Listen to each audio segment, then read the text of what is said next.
La paracha de Beshalach que nous lisons ce Shabbat s'achève sur la victoire remportée par Israël contre Amalek, qu'il avait agressé de façon purement gratuite et uniquement par haine d'Israël. L'histoire est bien connue. Josué choisit un certain nombre de personnes pour se battre contre Amalek.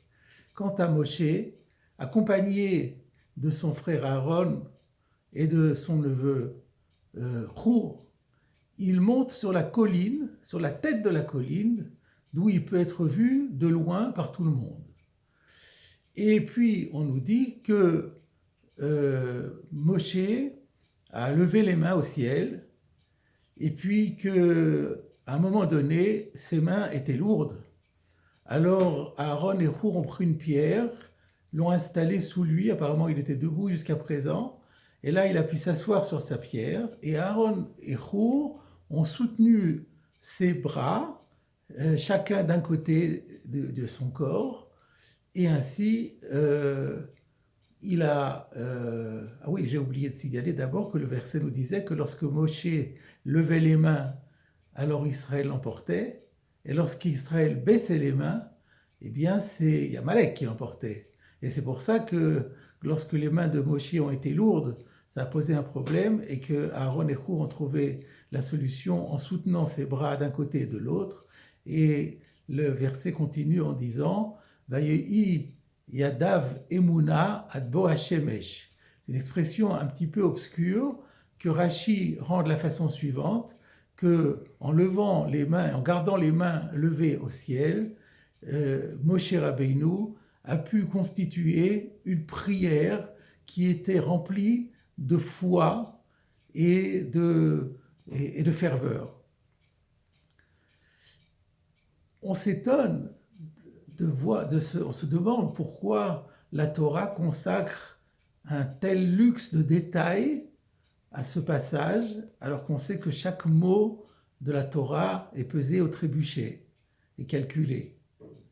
L'autre question que l'on peut se poser aussi, c'est donc si la Torah nous donne insiste tant sur ce passage, c'est qu'il y a une leçon, et donc quelle est la leçon que nous devons tirer du détail de cet exposé. Ensuite, l'autre question qui se pose, c'est que on n'a jamais vu, à un autre moment qu'à celui-là, une posture de prière avec les mains levées. Chez nous, on ne prie pas avec les mains levées vers le ciel.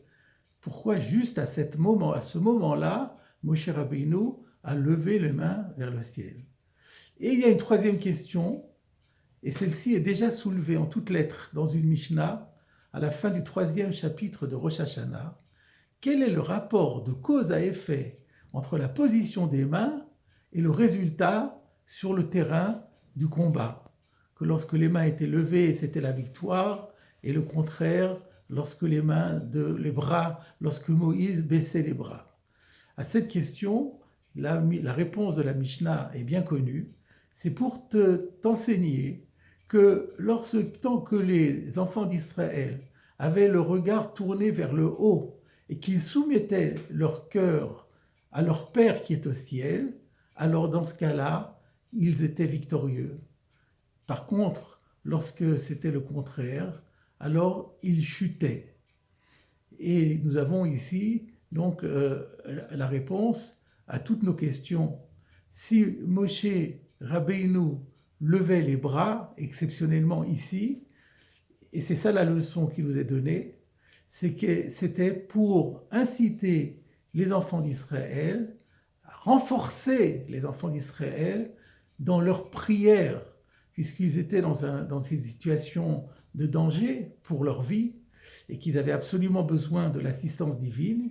Il fallait les renforcer dans leur prière, dans leur appel à l'assistance divine, en leur foi en Dieu et aussi en leur résolution de se soumettre, de rester fidèles à Dieu en toutes circonstances. Il fallait que l'encouragement de Moshe Rabbeinu, par ses mains levées, par ses bras levés, qui leur permettait d'avoir donc cette ferveur puissante et victorieuse. La question que l'on peut poser ici, c'est le Rav Yitzhak Borodiansky, qui est le mashgiach de la yeshiva de Kol Torah, qui fait cette constatation et cette question en quelque sorte déconcertante, à savoir, est-ce qu'il n'aurait pas suffi qu'au début des opérations, Moïse lève les bras comme un signal pour rappeler aux enfants d'Israël quels étaient leurs devoirs et qu'il fallait qu'ils se renforcent dans leur ferveur, dans leur piété, dans leur foi en Dieu.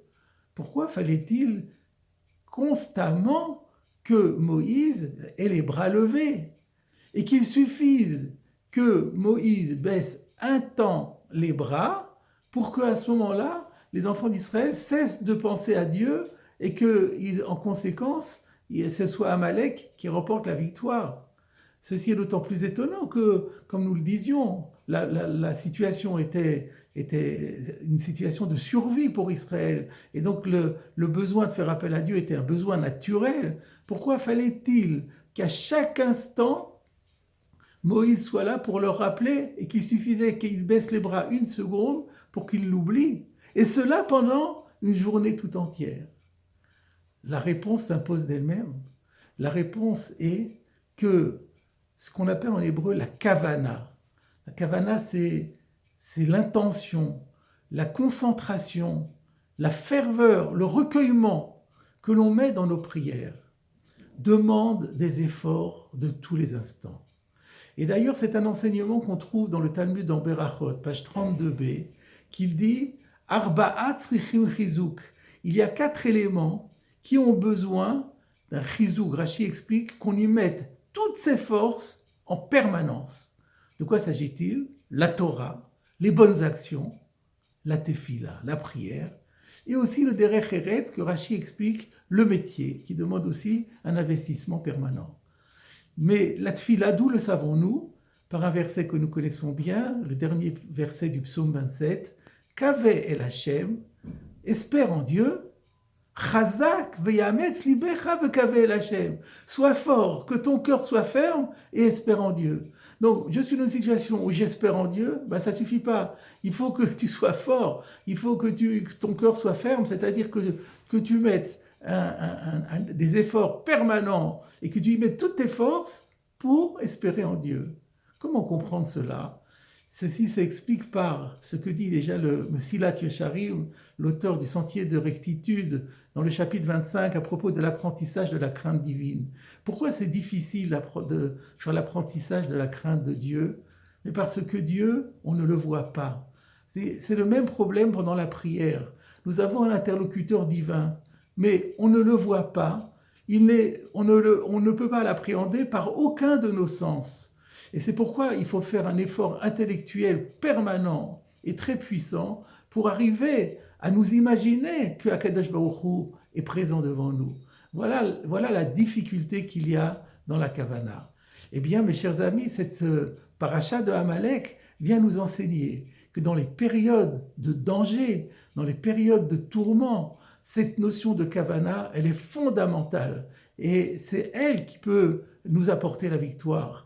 C'est elle qui peut nous apporter la solution du problème. Et donc cette kavana, elle est essentielle. J'ajouterai que cette kavana, bien sûr, elle doit être mise en œuvre à chaque mot de la Hamida, qui représente le point culminant de la prière quotidienne, des 3 prières quotidiennes. Mais cela ne suffit pas. Il y a dans le Zohar HaKadosh, sur notre paracha, à propos de la Shirat Hayam, du cantique de la mer, il y a cet enseignement qui nous dit que celui qui a le mérite de réciter le cantique de la mer tous les jours avec Kavana, précise le Zohar HaKadosh, aura le mérite de dire cette même Shira dans le monde à venir, dans le temps à venir, c'est-à-dire d'une autre manière.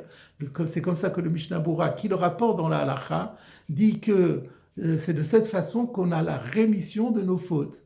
Mais à condition, rajoute le Mishnah Bura, de le dire avec joie et de s'imaginer qu'on est en train, au moment même où on le récite, de traverser la mer Rouge à pied sec. Chaque jour, on doit, au moment où on fait la Shira, se dire qu'on est en train de traverser la mer Rouge à pied sec et qu'on a l'impression qu'on est, et qu'on le vit et qu'on a une telle joie. Eh bien, c'est ça qui permet la rémission des fautes. Le Chida dit également que c'est connu pour être une vertu qui apporte la rémission de toutes nos fautes. Et pour terminer, je dirais que même les psoukés de Zimra, c'est-à-dire tous les psaumes que nous récitons avant la Shirat Hayam, c'est encore rapporté par le Mishnah Berurah. Il y a un auteur qui dit qu'il y a des écorces qui empêchent nos tfilotes de monter à Dieu. Et ces écorces-là, elles sont sectionnées grâce à la récitation de ces psaumes. Mais à une condition, nous dit le Shulchan Aruch, dit, quand on dit ces versets, il faut les lire tranquillement, pas en courant, mais posément. Et le Mishnah Berurah rajoute en disant chaque mot. Il ne faut pas avaler les mots, il ne faut pas les lire avec les yeux, il faut les dire comme si on comptait des billets de banque, un par un, où on les dit consciencieusement avec la bouche. Et c'est comme ça, mes chers amis, qu'on assurera d'avoir une véritable kavana, et cette kavana permettra d'assurer que nos prières monteront vers le ciel et seront exaucées.